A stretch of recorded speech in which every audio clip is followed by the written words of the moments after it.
The best efforts of the WECT news team in the past year begins with our live team coverage of one man's crime spree. It threatened the community for more than 24 hours last August.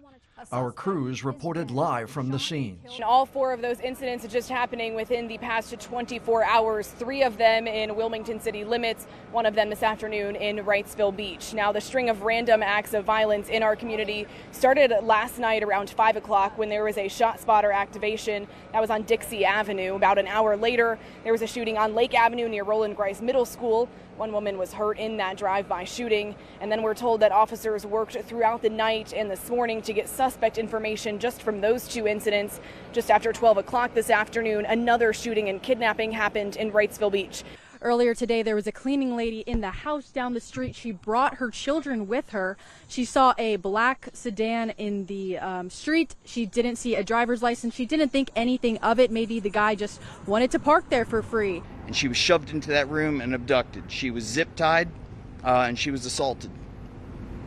When the children came to check on the adult, there was some confusion and the door opened and there was a run for your life.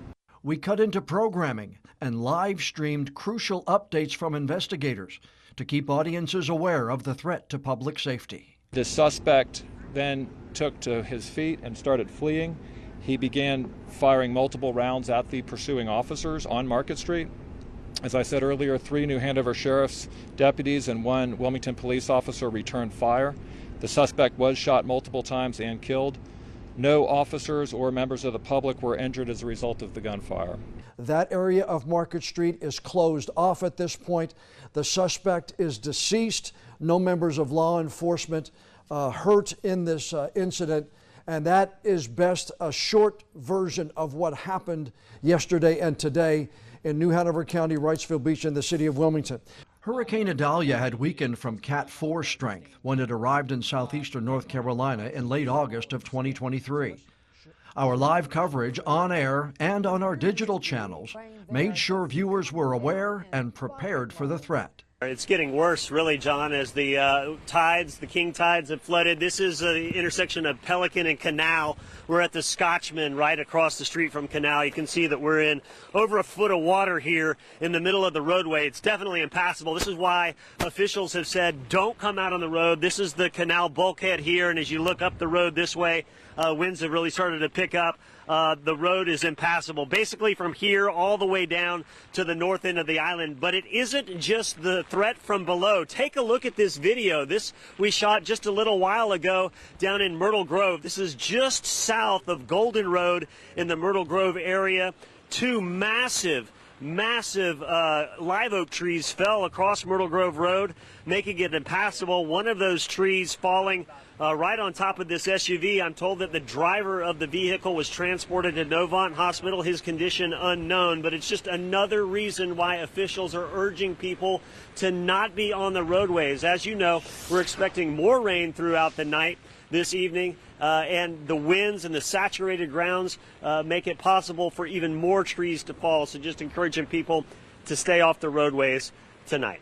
Yeah, Daniela, the roof has actually collapsed here in the front part of this Four Paws Veterinary Hospital. Now, this is on the border of St. James and Southport, like you said, where we had some reports of this damage.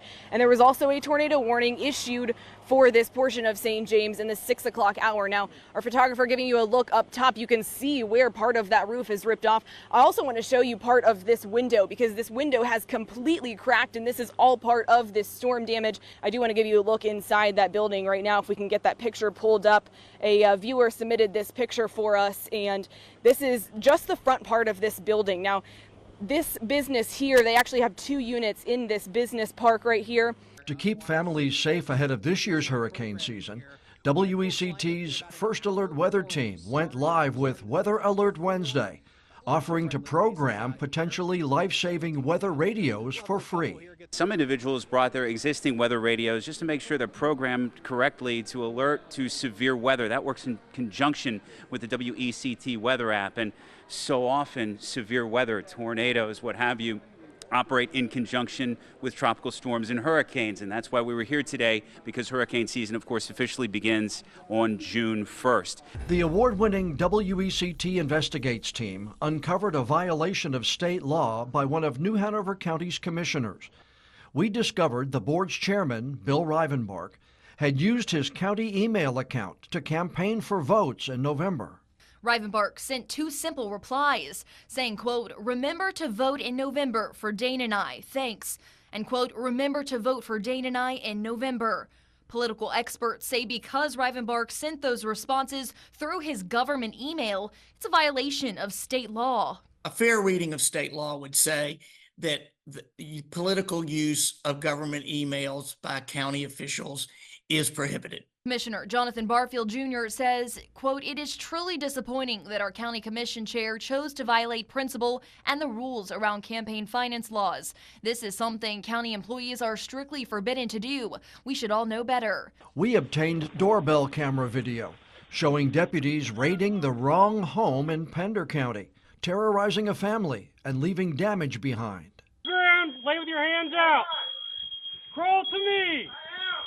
They made me crawl in that glass, and then I had to spread my arms out in glass. My whole body had to be spread out in glass. Blood smeared on the wall, holes on the home, and a glass door in the backyard, serving as constant reminders of what happened. As part of WECT's Crimes of the Cape Fear investigations, our team looked into a pair of unsolved murder cases, one dating back 30 years.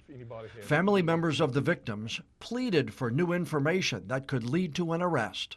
We need closure. If anybody out there that knows anything in regards to my mom that's been gone, will be 30 years, please step up and reach out to us and let us know. Because like he said, somebody knows something. Mm-hmm. Somebody knows something. WECT News provided extensive, multi-platform coverage for one of the year's biggest stories. The DOT closed lanes on the Cape Fear Memorial Bridge, one of the main arteries in and out of Wilmington, for months at a time. Yeah, traffic is really heavy right now, and there are a lot of backups in both directions, like you just mentioned. So here's a look at 421 southbound. This is the left-hand turn lane that is backed up way past this bridge. I actually just spoke to one of the drivers on the other side of the road. She was sitting in the turn lane, and she just told me that she waited 20 minutes from, you can see kind of in the middle of the screen there where that top of the bridge is. She waited 20 minutes just to get from there up to almost close to this light. And photojournalist Michael Pelzer driving around to get us a better look at some of those traffic conditions as well. He's taking the route from Brunswick County into Wilmington, back over again in a giant loop. This is a live look at some of the traffic that he's sitting in right now. He just told us a few minutes ago, it took him about 9 minutes to get from the Leland exit to the Battleship. Hi, Fran. Give you an idea of where we are right now. We're on 421 South on what is the Thomas Rhodes Bridge. We're driving over it right now in some pretty slow-moving traffic. Give you a closer look at the road here. Now, with these slowdowns, there's, of course, the question, what happens when emergency response crews need to get to this area or transport patients over the bridge? So I spoke to one woman who says she sat in 3 hours of traffic coming from Columbus County to Wilmington. NCDOT says they are going to make some changes that'll help cut down on those commute times.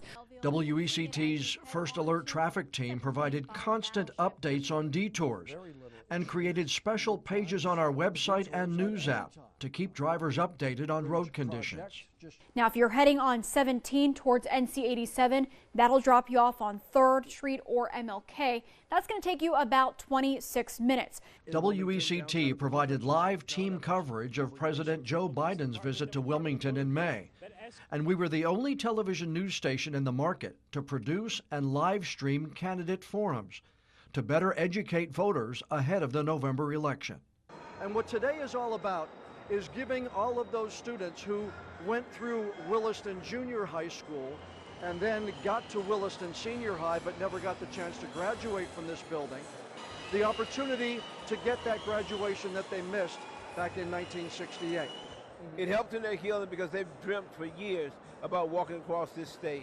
And now they get an opportunity to do it. And especially it's so great because they can do it now in front of their family and friends. WECT live streamed the ceremony that gave former students of Williston High School a legacy graduation, 55 years after the county school board closed the all-black school as part of its desegregation plan. WECT's reporting included deep dives into many current social issues, including one tragic case of teenage suicide. Every year, 5,000 teenagers die by suicide.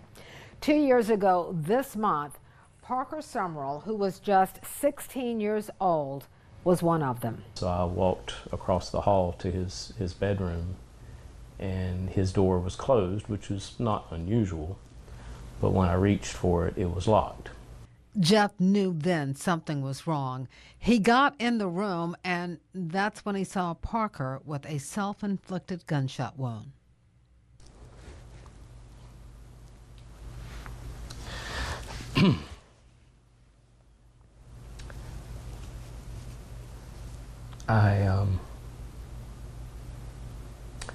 I went into emergency mode. Called Missy, told her to call 911, and started doing CPR and holding him. We captured the struggles of a heart transplant patient whose family lost thousands of dollars raised to pay their hospital bills, all because a national foundation had closed.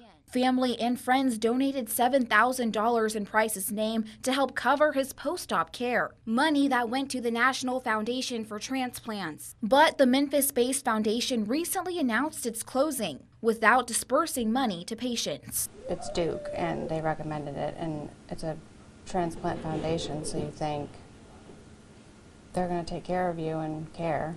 WECT's commitment to community service once again led the way in providing for needy families. The Franz Fans Drive collected more than 3,100 fans for senior citizens in our 5-county area, helping them to stay cool in the hot summer months.